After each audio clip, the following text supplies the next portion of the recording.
শাকিব খান তো সুপারস্টার, বাংলাদেশের ফিল্ম ইন্ডাস্ট্রির গৌরব যাকে বলে। আমি যে মানুষ জীবনে সিনেমায় দেখি না, মুভি দেখি না, সেই মানুষ মুভি হলে গিয়ে মুভি দেখেছি শাকিব খানের জন্য। এমনিতে শাকিব খানের বিপরীতে অভিনয় করার চিন্তা ভাবনা আমার কখনোই নাই। শাকিব খান হচ্ছে, আমি বলবো যে সে মানে একজন মেগা স্টার।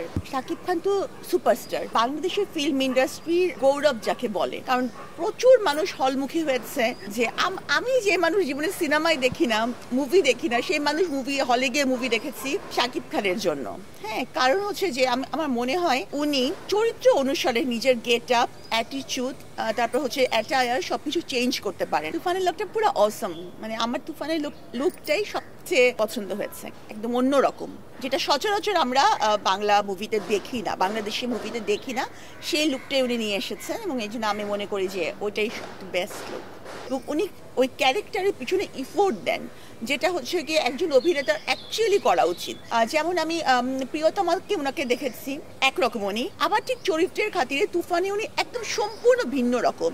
মুরতাজে অর্ডার করে জিতে নিন গাড়ি, বাইক, আইফোন সহ কোটি টাকার পুরস্কার। অর্ডার করতে ভিজিট করুন murtaj.com। তো এই জিনিসটা অবশ্যই প্রশংসার দাবিদার এবং আমি মনে করি যে আসলে actually he is a star. Shakib খানের নায়িকারা যেরকম হচ্ছে গিয়ে গ্ল্যামারাস ক্যারেক্টার থাকে, সেই জিনিসটা তো আমার মধ্যে নাই। তো আমি সেরকম চিন্তা ভাবনা কখনোই করি না। প্রত্যেকটা মানুষেরই কল্পনায় থাকবে, যারা মুভি জগতে আছে, আমার মনে হয় যে শাকিব খানের সাথে অভিনয় করার। কিন্তু আমার ইচ্ছা হচ্ছে যে যদি আমার বন্দিনী মুভির চলচ্চিত্রের রূপ দেওয়া হয় এবং সেখানে যদি শাকিব খান অভিনয় করেন, তবে সেটা হবে সবচেয়ে বড় একটা ব্যাপার। এমনিতে শাকিব খানের বিপরীতে অভিনয় করার চিন্তা ভাবনা আমার কখনোই নাই, কারণ ওনার যে মুভিতে ক্যারেক্টারগুলো পুরুষ বেস্ট ক্যারেক্টার মানে থাকে এবং ফিমেলরা সাধারণত থাকে, যেটা খুব গ্ল্যামারাস চরিত্রে ফিমেলকে দেখা হয়, যেটা আমার সাথে যায় না। কিন্তু আমি চাই যে আমার কোনো গল্প নিয়ে যদি মুভি বানানো হয়, এখন সেখানে আমি আশা করব যে উনাকে আমি কেন্দ্রীয় চরিত্রে দেখতে চাবো। আসলে এই ব্যাপারগুলো আমি ভালো বুঝি না, ডিরেক্টর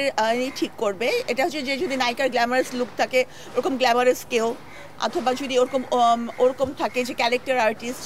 আমার তো সবচেয়ে ভালো লাগে জয়া আহসানকে, মানে আমি হচ্ছে গিয়ে কি বলবো, আমি জয়া আহসানের অভিনয়ের অন্ধভক্ত।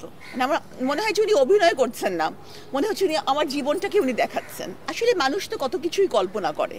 হ্যাঁ, কল্পনার লাগাম, মানে ঘোড়ার লাগামটা তো আমার হাতেই। তো আমি কল্পনা করি যে আমার বন্দিনী নিয়ে যদি কখনো মুভি বানানো হয় এবং সেখানে যদি শাকিব খান থাকেন, তাহলে তার বিপরীতে আমি মনে করি যে জয়া আহসানই মানে বেস্ট চয়েস। শাকিব খান চরিত্রের খাতিরে নিজেকে চেঞ্জ করতে পারেন।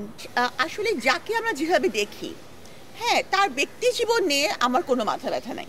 ব্যক্তি জীবন উনি কী করছেন, হ্যাঁ, কীভাবে ওনার প্রেমিকা, ওনার স্ত্রী, ওনার সন্তান, ওনার পরিবার নিয়ে, এটা নিয়ে আমি ভাবি না।